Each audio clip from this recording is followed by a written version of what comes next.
right, ye old gossip. Yep, because before there was Meghan Sussex, there was a woman named Wallis Simpson. She was the woman who turned the British monarchy upside down because she was bored.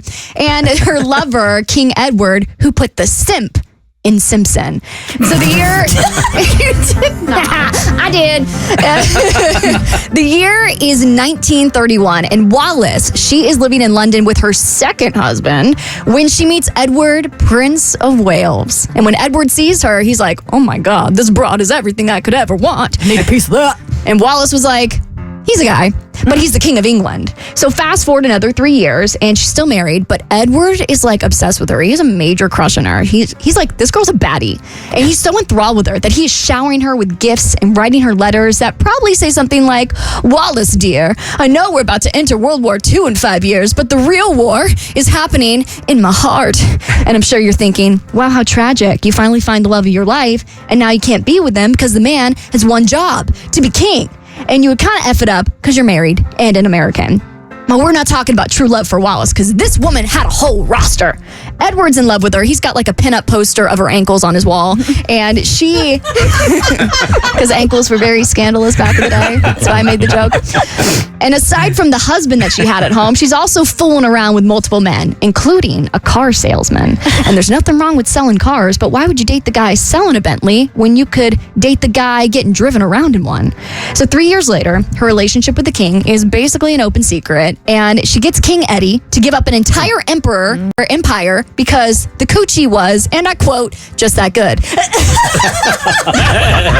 So Wallis ends up getting divorced for the third time, which is already very scandalous back in that day. And the older royals know what's coming next.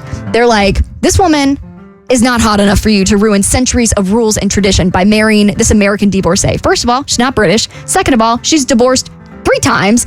And third of all, our genes are already fighting years of inbreeding, and we simply cannot let her pass on her eyebrows to the next generation of royals. They were suck. And you got to choose your job or you got to choose your woman. So King Eddie, he ends up throwing a hissy fit. He stomps his feet and he slams the door of his very expensive room in Buckingham Palace, and he writes in his diary. He goes, this family is so unfair. No one understands me. I'm going to run away and I'm never going to see them again. And it turns out he manifested that exact future because he slides into Wallis's DMs and he's like, Wallis, my dear, wouldn't it be crazy if we ran away? And she, probably in the bed of another man, filing her nails, is like, yeah, so crazy. We totally should. And he's like, wait, really? And she's like, wait, no, you're gonna get cut off. No, like, don't call your mom. And he's like, well, if you really think we should run away together. And so he ends up slamming his phone down. He unsubscribes from Only Flappers and he gets on national television.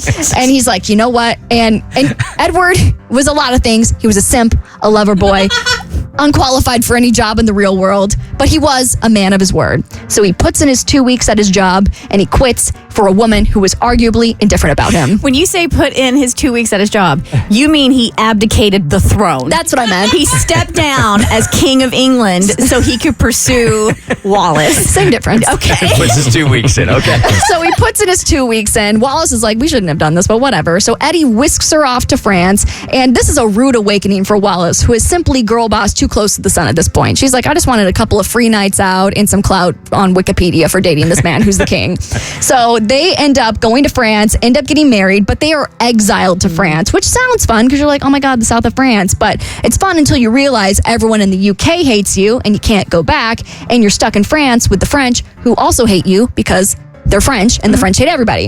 And if it wasn't bad enough to leave your entire family for a woman who is simply just tolerating you, Wallis is supposedly adding to her roster because she starts having an affair, allegedly, with the Nazi German ambassador. And Eddie's family back in the UK is like, it's one thing for her to be busted and a salute, but now she's sleeping and sympathizing with the Nazis. Like, this is where we draw the line. So they end up banishing them to the Bahamas, where they didn't really get to drink daiquiris and hang out at Atlantis all day because he was made governor and they had to do all this work. And then they end up eventually moving back to France with the French who hate them. And moral of the story is Wallis Simpson ended up blowing up the entire royal line of succession because she felt like it, but she did secure the bag, her place in history, and made the British monarchy slightly less bland than their national delicacy, beans on toast. Well, and we otherwise never would have got Queen Elizabeth. I know. Thank you for that gift, Wallis Simpson, Queen Elizabeth, and the entire royal succession that we enjoy today. Well done. Thank you. Well done. The Bert Show.